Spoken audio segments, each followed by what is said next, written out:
Hello student, आज हम class 10 की नेक्स्ट एक्सरसाइज की तरफ चलेंगे। चैप्टर 3 हमारा चल रहा था pair of linear equation in two variable. तो हम आज करने वाले हैं एक्सरसाइज 3.2। 3.1 हम कर चुके हैं।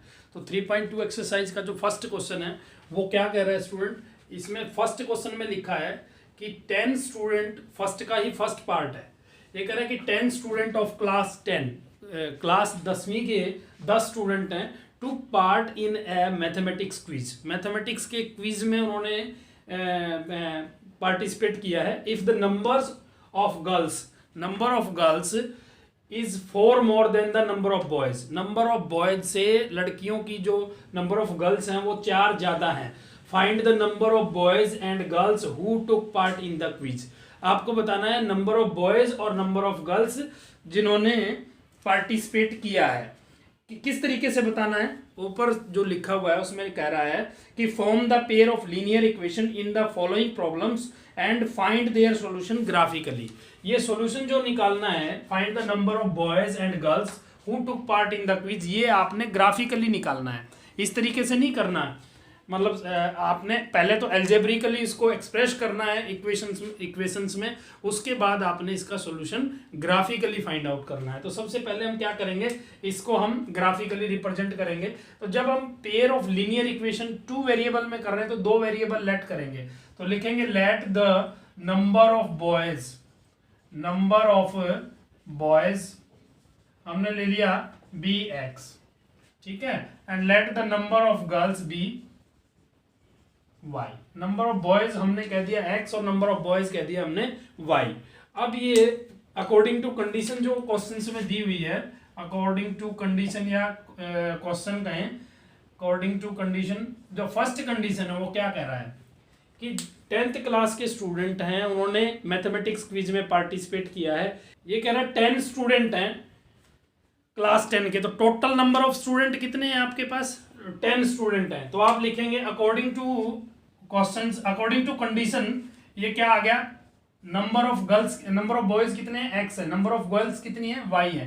तो x plus y total is equal to कितने हैं, 10 है। तो फर्स्ट इक्वेशन तो आपकी ये आ जाएगी, नंबर ऑफ स्टूडेंट कितने हैं, 10 स्टूडेंट्स हैं क्लास 10 के।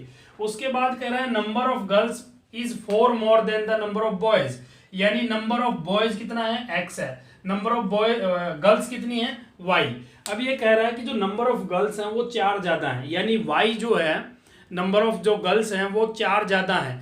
ये इक्वल कब हो, जैसे मान लीजिए एक आपका 10 है, सॉरी कुछ भी ले सकते हो आप, कोई भी, जैसे 2 और आपने ले लिया 6 ले लिया, तो ये 4 ज्यादा है। नंबर ऑफ गर्ल्स जो है आपकी कितनी है, 4 ज्यादा है। तो इक्वल कब होंगी, जब इसमें हम 4 ऐड कर देंगे, यानी नंबर ऑफ बॉयज के अंदर हम 4 ऐड कर देंगे तो दोनों क्या हो जाएंगे, इक्वल हो जाएंगे। x plus 4 is equal to y। अब इसको आप y को इधर ले आइए, x माइनस का हो जाएगा y और प्लस का कितना है 4 इज इक्वल टू क्या बचेगा 0। उसको भी आप ऐसे ही लिख सकते हो, लिखना चाहो तो x प्लस वाई, 10 को आप इधर ले आओ इज इक्वल टू 0। इसको कह दो इक्वेशन 1 और ये हो गई आपकी इक्वेशन 2। अब आपने क्या किया है, इन दोनों को एल्जेब्रिकली एक्सप्रेस कर दिया। अब जो नेक्स्ट जो स्टेप है आपका वो क्या कहता है कि इसका सॉल्यूशन फाइंड आउट कीजिए। कैसे, ग्राफिकली आपने इसका सॉल्यूशन फाइंड आउट करना है। तो जब ग्राफिकली हमने कोई सॉल्यूशन फाइंड आउट करना है तो वी हैव, आपको फर्स्ट ऑफ ऑल क्या चाहिए, उसके 2 सॉल्यूशन चाहिए मिनिमम, एटलीस्ट आपको फाइंड आउट करने हैं उसके 2 सॉल्यूशन। कोई भी इक्वेशन को आपने ग्राफिकली उसका रिप्रेजेंटेशन करना है तो first of all we have to find out the 2 solution, at least 2 solution of the equation, of the given equation। तो x plus y minus 10 is equal to 0। पहली इक्वेशन ये है आपकी, x plus y minus 10 is equal to 0। तो आप x और y की value late कर लेंगे, पुट कर देते हैं हम एक बार, x की वैल्यू कुछ भी ले लेते हैं, 4 ले लिया हमने, ठीक है। तो 4 लिया तो y कितना आएगा बच्चे, 4 plus y minus 10 is equal to 0। तो y की वैल्यू क्या आ गई, 10 माइनस का 4 प्लस का, माइनस के 6 बचेंगे और 6 उधर जाएगा तो किसका होगा, प्लस का। इसी तरीके से आप x की वैल्यू ले लो, 5 ले ली हमने, तो x कितना है, 5 plus y is equal to minus 10, sorry minus 10 इधर ही है, इज इक्वल टू 0 है। तो ये माइनस 5 बचा इधर और उधर जाएगा तो किसका हो गया, प्लस का 5 आ गया। तो ये आपका क्या आ गया, y की वैल्यू 5 आ गई। अब आप इसको इस तरह से बॉक्स में रख लीजिए, x और y की वैल्यू। x की वैल्यू आपने क्या पुट की थी पहले 4, तो y कितना आया आपका 6। x की वैल्यू आपने क्या ली 5, तो y कितना आया 5 आ गया। अब नेक्स्ट जो इक्वेशन है x माइनस वाई प्लस 4, यहां से भी आप पुट करो x की वैल्यू कुछ भी ले लीजिए 0 1 2 3 जो आपका मन करे, माइनस में भी आप ले सकते हैं। तो x की वैल्यू हमने ले ली 1 ले ली, तो y कितना आया बच्चे 4 प्लस 1 5 होगा, और 5 उधर जाएगा माइनस का, और माइनस से माइनस कट जाएगा, तो y की वैल्यू क्या बचेगी प्लस का 5। और हमने x ले लिया 2 ले लिया, 2 ले लेते हैं, तो 2 प्लस 4 6 होगा, 6 उधर जाएगा माइनस का, और y से माइनस कट जाएगा। तो यहां से जो x y की जो वैल्यू आई वो क्या आ गई आपकी, इधर मैं लिख लेता हूं इसको, ये आ गया x y। x हमने कितना लिया था शुरू में 1, तो y कितना आया 5। x हमने 2 लिया तो y कितना आया 6। तो आपके पास ये आपके सॉल्यूशन आ गए इक्वेशंस के, दो सॉल्यूशन हमने फाइंड आउट कर लिए। एटलीस्ट हमें कितने सॉल्यूशन निकालने हैं, 2 सॉल्यूशंस निकालने हैं। तो ये हमारे दो सॉल्यूशन आ गए। अब इसको हमने ग्राफिकली रिप्रेजेंट करना है। तो बच्चों मैंने आपको बताया था कि या तो आपके पास अगर ग्राफ पेपर अवेलेबल है तो आप ग्राफ पेपर पे करिए, क्योंकि उसमें गलती के चांसेस कम होते हैं। अगर ग्राफ पेपर नहीं है तो फिर आप ऐसे भी कर सकते हैं बिना ग्राफ के भी, लेकिन स्केल की यूज करना पड़ेगा आपको। स्केल का यूज तो वैसे भी करना पड़ेगा। ये आपका क्या होता है एक्स एक्स डैश, यानी ये एक्स एक्सिस है, ये आपका क्या होगा वाई वाई डैश। अगर लास्ट वीडियो नहीं देखा है तो पहले वो जरूर देख लें, ताकि आपको ये चीजें समझ में आ जाएं, क्लियर हो जाएं। यहाँ पे क्या होगा आपका ओरिजिन होगा, ये 1 2 3 4 5, ठीक है। मैक्सिमम कितना है 6 तक है, तो 6 तक ले लेते हैं। इधर भी प्लस के होंगे 2 3 4 5 6, इधर माइनस के हो जाएंगे -1 -2 -3, इधर भी माइनस के होंगे। माइनस में आई थिंक हमारी वैल्यू आई नहीं है, तो हमें जरूरत ही नहीं है। अब क्या हो जाएगा बच्चे, x इज इक्वल टू कितना है, देखो फर्स्ट इक्वेशन क्या थी हमारी, x plus y minus 10 is equal to 0। तो यहां से x की वैल्यू कितना है 4 है, y की वैल्यू कितना है 6 है। तो x की वैल्यू 4 x एक्सिस पे होगी, ये हमारा x एक्सिस है। x की वैल्यू प्लस का 4 है, y की वैल्यू प्लस 6 है। तो 4 यहां पर है, ये रहा x की वैल्यू, और 6 यहां पर है। तो इन दोनों के सामने जो है परपेंडिकुलर डिस्टेंस ये होती है आपकी, जहां पे ये एक दूसरे को काटेंगे वहां पे पॉइंट हो जाएगा 4 6, यानी x इज इक्वल टू 4 है और y इज इक्वल टू क्या है 6 है। नेक्स्ट क्या है, x is equal to 5 y is equal to 5, दोनों ही 5 5 हैं। तो इसमें भी 5 के सामने और इसमें भी 5 के सामने, तो ये पॉइंट आ गया 5 5, यहाँ पे लिख देंगे हम। नेक्स्ट ये दोनों को ज्वाइन कर दो, यानी ये हमारा फर्स्ट इक्वेशन का ग्राफ आ गया। इन दोनों को हम ज्वाइन करेंगे स्केल की मदद से, लाइन को आगे दोनों साइड हम बढ़ा लेंगे। सेकंड इक्वेशन का सॉल्यूशन क्या है 1 और 5, यानी कि x की वैल्यू क्या है 1 है यहाँ पे है, और y की वैल्यू 5 है यहाँ पे हो जाएगी, तो 1 5। सेकंड जो सॉल्यूशन है x की वैल्यू 2 है, y की वैल्यू क्या है 6 है। तो x की वैल्यू 2 यहाँ पे है और y की वैल्यू 6 यहाँ पे हो जाएगी, यानी कि ये पॉइंट बनेगा यहाँ 2 6, और इन दोनों को हम ज्वाइन करेंगे। तो हमने बच्चे क्या देखना है, अब हमें इसका सॉल्यूशन फाइंड आउट करना है। तो सॉल्यूशन जब हम फाइंड आउट करेंगे तो क्या देखेंगे कि ये दोनों लाइनें एक पॉइंट पे इंटरसेक्ट कर रही हैं। जिस पॉइंट पे ये इंटरसेक्ट कर रही हैं दैट इज योर आंसर, वो आपका क्या होगा सॉल्यूशन होगा। ये जो x एक्सिस है ये नंबर ऑफ क्या होगा, हम इसको बॉयज कह देंगे, हमने बॉयज लेट किया था ना x की वैल्यू, और y क्या होगा ये गर्ल्स की लाइन हो जाएगी। इस तरीके से ये भी ध्यान रखना है, जो x है वो आपका क्या है, x एक्सिस जो है वो नंबर ऑफ बॉयज को रिप्रेजेंट कर रहा है, और y एक्सिस क्या है नंबर ऑफ गर्ल्स को रिप्रेजेंट कर रहा है। तो ये दोनों जिस पॉइंट पे इंटरसेक्ट करेंगे वो ग्राफ पेपर पे आपको एग्जैक्ट पता लग जाएगा। जैसे फॉर एग्जांपल मान लें हम इसको 3 के सामने है, ये यहाँ पे इसके सामने कोई भी पॉइंट आएगा 7 3 जो भी आएगा, तो वो आपका क्या होगा सॉल्यूशन हो जाएगा, यानी वो यूनिक सॉल्यूशन होगा, क्योंकि ये एक पॉइंट पे ही इंटरसेक्ट कर रहे हैं। तो आप इस तरीके से इसका आंसर निकाल सकते हैं। ये अप्रोक्स जो है ये 3 के सामने ही होगा, क्योंकि हमने तो अंदाजे से किया, जब आप स्केल से करेंगे स्केल की हेल्प से तो बिल्कुल आपका क्लियर आ जाएगा। और ये क्योंकि ऊपर काट रहा है तो आई थिंक ये अप्रोक्स 7 ही आएगा, 7 और 3 मान लीजिए 7 और 3 ही है, तो x की वैल्यू 7 हो जाएगी, y की वैल्यू 3 हो जाएगी। तो लिखेंगे 100 द नंबर ऑफ बॉयज क्या हो गया x है, x की वैल्यू क्या है x axis sorry x coordinate 7 है, और नंबर ऑफ गर्ल्स क्या हो गया 3 हो गया। तो वैसे भी आपका मुझे लगता है सेटिस्फाई कर रहा है। टोटल कितना हो गया 10, और दोनों का डिफरेंस भी 4 ही है। देख लो नंबर ऑफ बॉयज जो है 4 ज़्यादा हैं किससे, गर्ल्स से। 7 और 3 हो गया ना, बस यही बनेगा आंसर, बिल्कुल सही है 7 और 3। इस तरीके से आपने इसको रिप्रेजेंट करना है ग्राफ पे। तो ये क्वेश्चन ग्राफिकली आपने इसका सॉल्यूशन फाइंड आउट किया। नेक्स्ट जो कह रहा है, ये कह रहा है सेकंड क्वेश्चन में भी जो इसका सेकंड पार्ट है, 5 pencil and 7 pen together cost ₹50। कह रहा है 7 पेन और 5 पेंसिल जो है दोनों की कॉस्ट मिलाकर के कितनी है, 250 आई थिंक। तो जो भी आपकी कॉस्ट दी हुई है, पेंसिल और पेन जो भी है, आप उसकी कॉस्ट को क्या करेंगे, लेट करेंगे अलग अलग, क्योंकि दो हमने वेरिएबल लेट करने हैं, पेंसिल और पेन है। तो लेट द कॉस्ट ऑफ, ये सेकंड पार्ट है इसी का, cost of pencil, cost of a pencil be x rupees x, let the cost of a pen be rupees Y.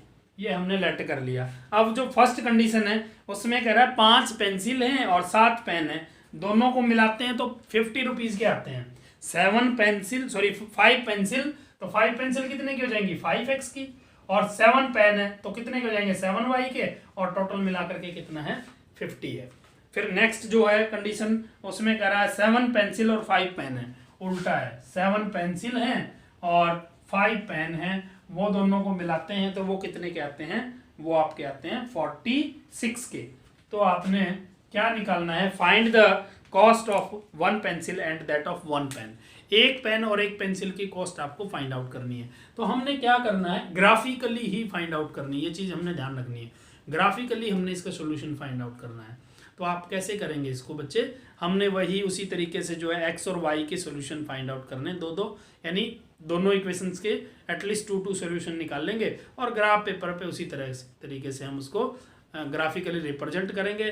और दोनों लाइनें जहाँ पे इंटरसेक्ट करेंगी वहाँ पे आप एक्स और वाई कोऑर्डिनेट की वैल्यू देख लो, जो एक्स की वैल्यू होगी वो कॉस्ट ऑफ ए पेंसिल हो जाएगी और जो वाई की जो वैल्यू होगी वो कॉस्ट ऑफ ए पेन हो जाएगी। तो आप इन दोनों के जो है ना क्या निकालेंगे, दो सॉल्यूशन निकालेंगे, जो अपनी मर्जी से आप निकालना चाहो। जैसे फर्स्ट इक्वेशन ये है, इसको हमने फर्स्ट इक्वेशन कह दिया, इसको हमने सेकंड इक्वेशन कह दिया। तो यहाँ से आप पुट कर दो, कुछ भी पुट कर दिया हमने, एक्स की वैल्यू कुछ भी ले लेते हैं, हम ले लेते हैं 2 ले लेते हैं, 5 2 जा 10, ठीक है, हमने 2 ले लिया, ठीक है 2 लिया तो ये कितना होगा, 10 होगा, 10 उधर जाएगा माइनस का, 7y minus is equal to 50 minus 10, तो 50 माइनस 10 कितना आ गया, 40। तो y की वैल्यू क्या आएगी, 40/7। तो डेसिमल में आ रही तो डेसिमल में कर लो, अगर आप ग्राफ पेपर पे करेंगे तो बिल्कुल इजी होएगा, डेसिमल्स वाले वो पॉइंट एग्जैक्ट आपको मिल जाएगा। तो 7 5 जा 35, 5 बचेगा, 7.7 कुछ एटलीस्ट मतलब इतना आ गया अप्रोक्स आपका। तो इसी तरीके से आप पुट कर देंगे, x की वैल्यू कुछ भी ले लेते हैं हम, 3 ले ली हमने, ठीक है। तो y की 7y इज इक्वल टू ये कितना होगा, 15 उधर जाएगा माइनस का, तो 35 आ गया, y इज इक्वल टू 7 5 जा 35। यहाँ से y की वैल्यू आ गई 5। यहाँ पे आप वैसे भी अगर कोई और वैल्यू लेना चाहो तो कुछ और भी ले सकते हो, जैसे एग्जैक्ट आ जाए कोई आंसर आपका, मतलब जो डेसिमल्स में ना आए तो कुछ और वैल्यू आप लेट कर सकते हो। इस तरीके से भी आप इसको कर सकते हैं। तो आपकी दो वैल्यू आ गई। इसी तरीके से दूसरी इक्वेशन को आप सोल्व करके एटलीस्ट 2 इसके सॉल्यूशन निकालोगे और फिर दोनों को आपने वही ग्राफ पेपर पे इसको ग्राफिकली दोनों इक्वेशंस को रिप्रेजेंट करना है। दोनों इक्वेशंस का ग्राफ जहाँ पे इंटरसेक्ट करेगा वो पॉइंट जो है आपका क्या आ जाएगा, solution of the given linear pair of equations, वही आपका कॉस्ट ऑफ पेंसिल और पेन आ जाएगा। तो आप इन्हें खुद से ट्राई करना है और नहीं आए तो आपने कमेंट करके बताना है मुझे। जब इसके बाद जो है आपका सेकंड क्वेश्चन में कह रहा है on comparing the ratio a1/a2 b1/b2 and c1/c2 find out whether the line representing the following pair of linear equation intersect at a point are parallel और कोइंसाइड्स।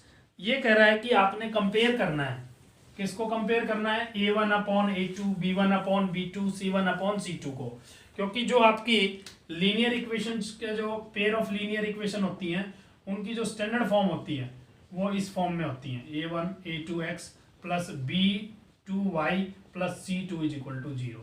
ये जो आपकी है स्टैंडर्ड फॉर्म है इनकी, जो पेयर ऑफ लीनियर इक्वेशन है। इसमें क्या होता है, मैंने आपको लास्ट वीडियो में बताया भी था कि a1/a2 doesn't equal to b1/b2 है। तो पेयर ऑफ लीनियर इक्वेशन क्या होंगी, इसने क्या क्या पूछा है कि ये कह रहा है इंटरसेक्ट एट ए पॉइंट, तो इंटरसेक्ट करेंगी। ये दोनों क्या करेंगी, इंटरसेक्ट एट ए पॉइंट। अगर a1 upon a2 doesn't equal to b1 upon b2 है तो, और अगर a1 upon a2 equal to b1 upon b2 equal to c1 upon c2, यानी आपके तीनों के तीनों इक्वल हैं, तीनों जो ये रेशियोज दिए हुए इनके, अगर ये तीनों ही इक्वल आ जाते हैं तो यहाँ पे पेयर ऑफ लीनियर इक्वेशन होंगी, को इनसाइड होंगी, यानी समपाती होंगी, दोनों एक दूसरे के ऊपर ही होंगी। और इसको आप ऐसे भी कह सकते हैं, इसके मैनी सोल्यूशन होंगे, इन्फिनिटिवली मैनी सोल्यूशन। और ऊपर वाला जो एक पॉइंट पे इंटरसेक्ट करती हैं उसको हम ये भी कह सकते हैं यूनिक सोल्यूशन, उसका एक ही सोल्यूशन होगा, उसको बोलते हैं यूनिक सोल्यूशन। यानी एक पॉइंट पे इंटरसेक्ट करती हैं तो वो यूनिक सोल्यूशन है। और अगर वो तीनों a1 upon a2 b1 upon b2 c1 तीनों इक्वल हैं तो उसको बोलते हैं कोइंसाइड, यानी कि इन्फिनिटिवली मैनी सोल्यूशन। और अगर a1 अपॉन a2 इक्वल है b1 अपॉन b2 के but doesn't equal to c1 upon c2, तो ये जो लाइनें होंगी इसका कोई भी सोल्यूशन नहीं होगा, यानी कि दोनों की दोनों लाइनें जो होंगी वो पैरेलल होंगी। यानी यहाँ पे तो ऐसे इंटरसेक्ट करेंगे, यहाँ पे एक दूसरे के ऊपर होंगी, यहाँ पे इस तरीके से पैरेलल होंगी, कहीं पे भी इंटरसेक्ट नहीं करेंगी, यानी कि उनका कोई सोल्यूशन नहीं होगा। तो आपसे ये तीन चीजें पूछा हुआ है, कुछ इक्वेशंस दी हुई हैं, आपने इस तरीके से कंपेयर करके बताना है कि क्या वो इनका जो पेयर ऑफ लीनियर इक्वेशन है वो किस तरह का रिप्रेजेंटेशन करेंगी ग्राफ का। तो एक पार्ट में इसमें बता देता हूं आपको, सेकंड पार्ट ही देखेंगे। इक्वेशंस जो दी हुई हैं वो लिख रहा है 9x plus 3y plus 12 is equal to 0, और जो सेकंड इक्वेशन है वो लिख रहा है 18x प्लस 6y प्लस आपका 24, 6y है प्लस 24 इज इक्वल टू 0। ये इक्वेशन आपको दी हुई है। तो आपने फर्स्ट ऑफ ऑल क्या देखना है, क्या जो आपकी स्टैंडर्ड फॉर्म होती है, ये जनरल फॉर्म भी कह सकते हो, a1x plus b1y plus c1 इसी फॉर्म में है ना ये, यानी इज इक्वल टू 0 ही है ना। अगर इधर आपकी कांस्टेंट टर्म होती तो उसको उठा के उधर ले जाते पहले हम, यानी मान लीजिए इज इक्वल टू 12 होता तो 12 को आप पहले उधर ले जाते, माइनस का 12 हो जाता। अब ऑलरेडी यहाँ पे इज इक्वल टू 0 है, तो हमने क्या करना है, तीनों रेशियो को कंपेयर करना है। a1 अपॉन a2 की वैल्यू देखो पहले आप यहाँ से क्या आती है, पहले आप निकालो a1 अपॉन a2। अब a1 क्या होता है, कोफिशिएंट ऑफ x का गुणांक। a1 इज इक्वल टू कितना है 9, a2 कितना है सेकेंड इक्वेशन में कोफिशिएंट ऑफ x, वो कितना है 18। तो ये आ गया 9 1 जा 9 2 जा 18, 1 अपॉन 2 आ रहा है। उसके बाद आप देखेंगे b1 अपॉन b2 निकालेंगे, b1 अपॉन b2 की वैल्यू, b1 कितना है, यहाँ प्लस का 3 है तो प्लस का 3 होगा, और ये b2 कितना है, y का कोफिशिएंट जो है सेकेंड इक्वेशन में वो प्लस 6 है, ये भी कितना आ गया 1 अपॉन 2। अब c1 अपॉन c2 निकालेंगे, वो क्या है, प्लस का 12 प्लस का 24, यानी 12 अपॉन 24, 12 1 जा 12, 12 2 जा 24, 1 अपॉन 2। तीनों के तीनों ही क्या है 1 अपॉन 2 है, यानी कौन सी सिचुएशन आ गई, तीनों ही इक्वल है। तो इनका जो रिप्रेजेंटेशन होगा ग्राफ का, वो लीनियर इक्वेशन किस तरह से करेंगी, दोनों की दोनों क्या होंगी, कोइंसाइड होंगी। जब तीनों की तीनों इक्वेशंस जो रेशियोज हैं 1 upon 2 1 upon 2 1 upon 2, a1 upon a2 b1 upon b2, यहाँ पे लिख लीजिए a1 upon a2 is equal to b1 upon b2 is equal to c1 upon c2। जब तीनों इक्वल हैं तो जो इंटरसेक्शन मतलब जो लीनियर इक्वेशन होगा उसका रिप्रेजेंटेशन क्या होगा, आर कोइंसाइड। ठीक है बच्चे, ये दोनों की दोनों लाइनें का ग्राफ अगर आएगा तो दोनों एक दूसरे के ऊपर आएंगे इस तरीके से। तो आपने इस तरीके से ये जो है सेकंड क्वेश्चन के तीन पार्ट दिए हुए हैं, ये आपने करना है। नेक्स्ट जो क्वेश्चन में कह रहा है, थर्ड क्वेश्चन में इसी तरह का क्वेश्चन है, उसमें कह रहा है कि on comparing the ratio a1 upon a2 b1 upon b2 and c1 upon c2 and find out whether the following pair of linear equations are consistent or inconsistent। अब आपने बताना है कंसिस्टेंट है या इनकंसिस्टेंट है। देखिए मैं आपको यहीं पे बताता हूं, जब आपकी ये दोनों कंडीशन आ जाती हैं, ये वाली दोनों, यानी जब कोई सॉल्यूशन होता है किसी भी लीनियर जो पेयर ऑफ लीनियर इक्वेशंस हैं, जब उनका कोई सॉल्यूशन होता है तो उनका जो वो दोनों की दोनों क्या होंगी, कंसिस्टेंट होंगी जब कोई भी सॉल्यूशन होता है। देखिए यहाँ पे दो कंडीशन है, पहली कंडीशन में जब वो इंटरसेक्ट करती है एक पॉइंट पे तो उसका यूनिक सॉल्यूशन होता है बच्चे, एकमात्र सॉल्यूशन होता है, तो सॉल्यूशन है उसका, इसका मतलब। इसके बाद जब वो तीनों रेशियो इक्वल होते हैं तो वो होती है कोइंसाइड, यानी कि उनके मेनी सोल्यूशन होते हैं, इन्फिनिटिवली मेनी सोल्यूशन, यानी सोल्यूशन तो है ना, इट मीन्स कोई ना कोई सोल्यूशन तो है, बहुत सारे सोल्यूशन है, इट मीन्स कोई सोल्यूशन है। तो जब सोल्यूशन होते हैं तो उसको बोलते हैं हम कंसिस्टेंट। और जब तीसरी कंडीशन जो आती है A1/A2 equal to B1/B2, but third जो है वो डजंट इक्वल टू C1/C2, तो वो दोनों लाइनें पैरेलल होती हैं और इस कंडीशन में उसका कोई सोल्यूशन नहीं होता, क्योंकि कहीं पे इंटरसेक्ट ही नहीं कर रही दोनों लाइनें। तो ये जो होती हैं इसको बोलते हैं हम इनकंसिस्टेंट। तो आपने वही कंपेयर करना है, बताना है कंसिस्टेंट है या नहीं।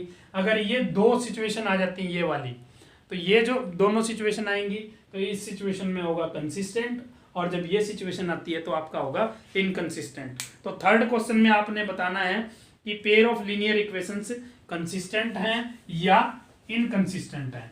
तो मैं आपको एक क्वेश्चन इसका बताता हूं। इसका फर्स्ट पार्ट देखेंगे, 3x + 2y is equal to 5। अब देखो ये इज इक्वल टू 5 है, पहले आप इसको इधर ले आओ, क्योंकि ये इसकी जनरल फॉर्म है, इसमें आप इसको रिप्रेजेंट करो। 3x + 2y, 5 को इधर ले आओ, माइनस का हो जाएगा, इज इक्वल टू 0। ये इक्वेशन फर्स्ट है। सेकंड इक्वेशन में क्या कर रहा है, 2x - 3y is equal to 7, 2x - 3y is equal to 7। अब क्या करेंगे आप, 7 को भी इधर ले आएंगे, तो लिखेंगे 2x - 3y - 7 is equal to 0। तो ये आपका क्या आ गया बच्चे, ये आ गई सेकंड इक्वेशन। अब इन दोनों इक्वेशन में आप A1/A2 निकाल लीजिए, क्या आएगा बोलो। A1 कितना है, x का कोफिशिएंट 3 और ये कितना 2, तो 3/2।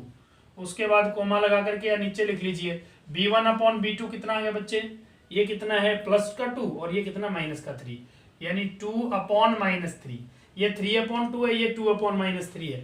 ठीक है बच्चे, C1/C2 वैसे निकालने की जरूरत ही नहीं है, क्योंकि ये दोनों ही इक्वल नहीं है। जब ये दोनों ही आपके इक्वल नहीं है तो फर्स्ट कंडीशन होती है और उसमें होता है यूनिक सॉल्यूशन, यानी वो एक पॉइंट पे उनका ग्राफ इंटरसेक्ट करता है, यूनिक सॉल्यूशन होता है। और मैंने बताया जब भी कोई linear pair of linear equation का सॉल्यूशन होता है तो उस पेयर ऑफ लीनियर इक्वेशन को हम बोलते हैं कंसिस्टेंट। तो ये तो जब the given pair of linear equations are consistent, ये दोनों जो है पेयर ऑफ इक्वेशन ये कंसिस्टेंट है क्योंकि इनका यूनिक सॉल्यूशन है। तो इन दोनों कंडीशंस में आपका क्या होगा, यूनिक सॉल्यूशन, सॉरी कंसिस्टेंट होगा। और ये जो लास्ट कंडीशन है जब पैरेलल होती है पेयर ऑफ लीनियर इक्वेशन का ग्राफ, तब होगा इनकंसिस्टेंट। बस आपने ये याद रखना है। इसके बाद जो है आपका फोर्थ क्वेश्चन आता है। फोर्थ क्वेश्चन में ये कह रहा है कि आपने which of the following pair of linear equation are consistent, आपने बताना कि कौन से कंसिस्टेंट हैं। Obtain the solution in such cases graphically, जिन पेयर ऑफ लीनियर इक्वेशन जो कंसिस्टेंट है, तो कंसिस्टेंट की तो दो ही कंडीशन है, ये वाली जो ये दोनों कंडीशन आएंगी तो आपने उसको ग्राफिकली उसका सॉल्यूशन भी फाइंड आउट करना है। तो जब कंसिस्टेंट आएंगी तो ग्राफिकली सॉल्यूशन फाइंड आउट करना है। तो हम चलिए एक क्वेश्चन करते हैं। तो थर्ड क्वेश्चन, फोर्थ क्वेश्चन का इसका फर्स्ट पार्ट ही हम देख लेते हैं, बाकी आप कोशिश करेंगे खुद ही। देखिए बच्चे, जो फोर्थ क्वेश्चन है उसका फर्स्ट पार्ट देखेंगे। इसमें कह रहा है x + y is equal to 5, x + y is equal to 5। इसको आप लिख लो x + y, इधर ले आओ माइनस का 5 इज इक्वल टू 0 होगा। ये इक्वेशन फर्स्ट है। सेकंड इक्वेशन क्या दी हुई है, 2x + 2y is equal to 10, 2x + 2y is equal to 10। तो इसको आप क्या लिख लेंगे, 2x + 2y, इधर ले आओ 10 को माइनस का हो जाएगा इज इक्वल टू 0। इसको आप सेकंड इक्वेशन कह दो।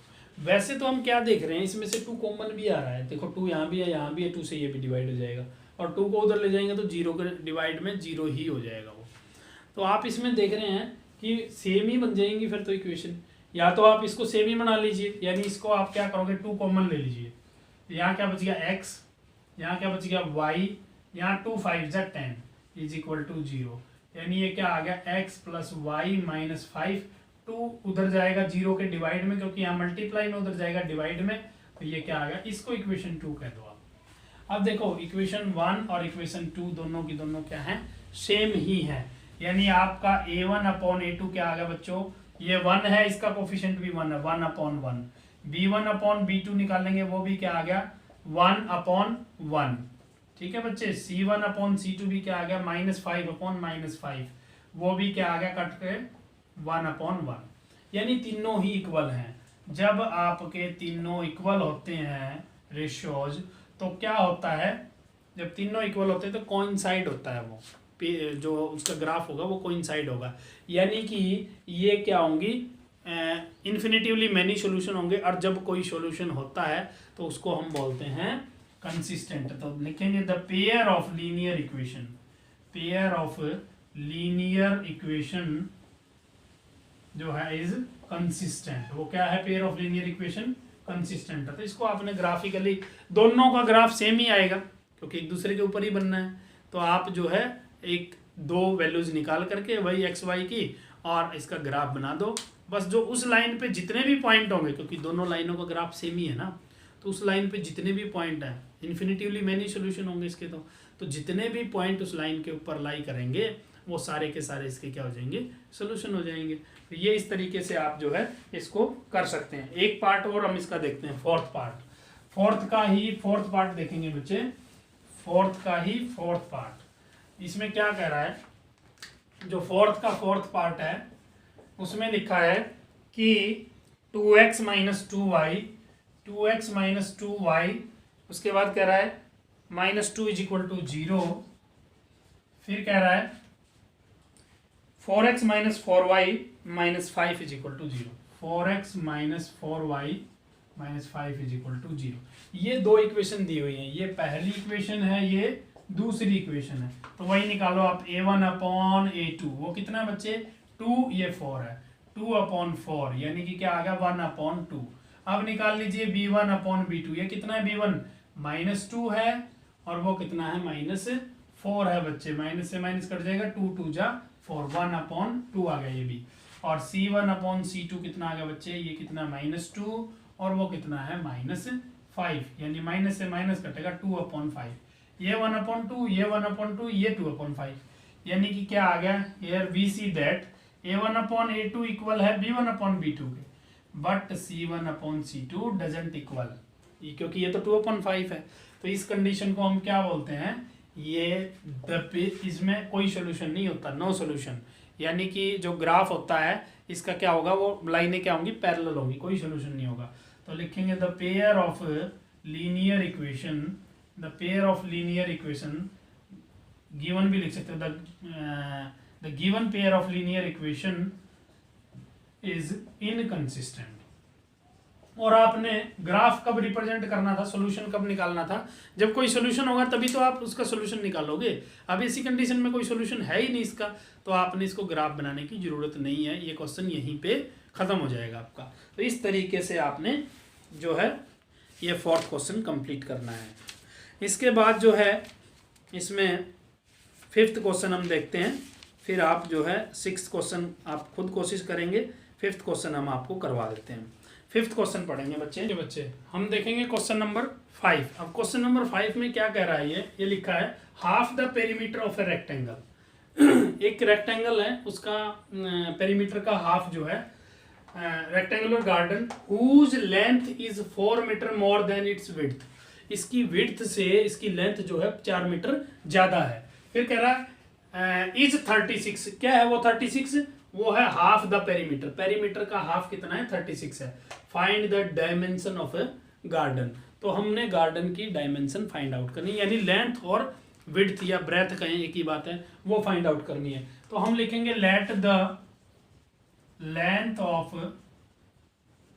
Rectangular garden be x and let the breadth कहो या फिर विड्थ लिखा है, विड्थ लिख लो, एक ही बात है, width of rectangular garden be y।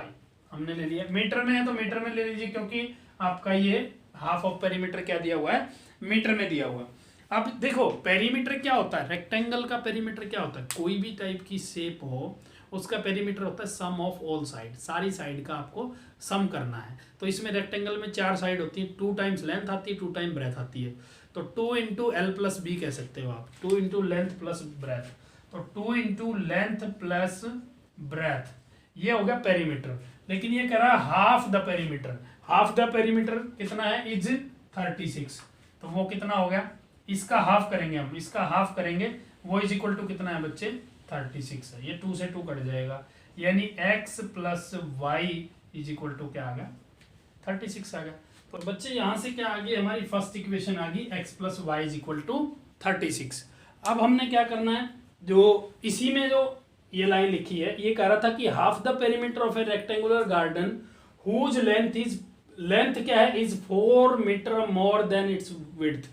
तो जो लेंथ है, लेंथ कितनी है x है, x इज इक्वल टू कितना है, वो विड्थ से 4 मीटर ज्यादा है। विड्थ कितनी है y है, यानी y से 4 मीटर ज्यादा, यानी y से हम 4 मीटर ज्यादा कर दें तो वो लेंथ आ गई उसकी, y में हम 4 मीटर प्लस कर देंगे तो वो क्या आ गई लेंथ आ गई। तो सेकंड इक्वेशन आ जाएगी आपकी x, यहां से y को आप इधर ले आइए, किसका हो जाएगा माइनस का, y इज इक्वल टू क्या बच गया 4 बच गया। ये आपकी क्या आ गई सेकंड इक्वेशन। अब इन दोनों इक्वेशंस को आपने, क्योंकि इसने कुछ भी बोला नहीं है कि ग्राफिकली आपने सॉल्व करना है या किस तरीके से करना है, वैसे मर्जी है, आप इसको ग्राफिकली रिप्रेजेंट करना चाहिए ग्राफिकली रिप्रेजेंट कर सकते हैं।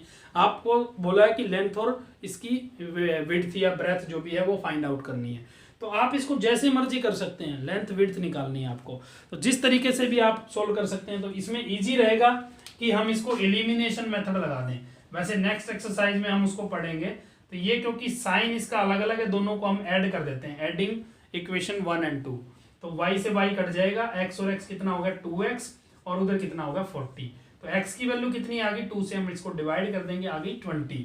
अब x की वैल्यू कहीं भी पे भी पुट कर देते हैं, हम यहाँ पे पुट करेंगे x की वैल्यू 20, तो y कितना आ जाएगा, या किसी भी इक्वेशन में हम x की वैल्यू पुट कर देते हैं तो y आ जाएगा आपका, मान लीजिए इसमें कर देता हूँ मैं, तो ये कितना है 20 minus y is equal to 4। तो माइनस का y है, 20 उधर जाएगा, माइनस का होगा, माइनस का 16 बचा, इधर माइनस का y है, y माइनस से माइनस कट गया, y की वैल्यू कितनी आ गई आपकी, ये आ गई 16।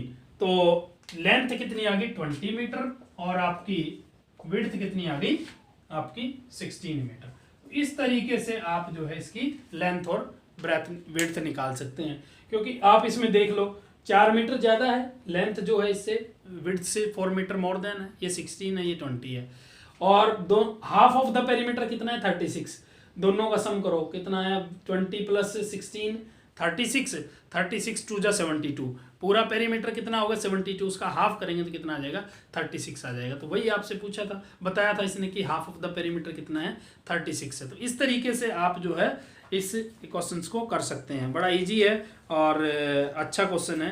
तो इसमें जो है नेक्स्ट जो 6 और 7 क्वेश्चन बचते हैं बच्चे, वो आपने ट्राई करने हैं खुद ही, और अगर कोई प्रॉब्लम आती है तो वो आप मेरे से पूछेंगे कमेंट करके, फिर मैं आपको नेक्स्ट जो है वीडियो में वो सॉल्व कराऊंगा अगर आपको प्रॉब्लम आती है। तो आज के लिए इतना ही करते हैं हम। Okay student, goodbye, have a nice day.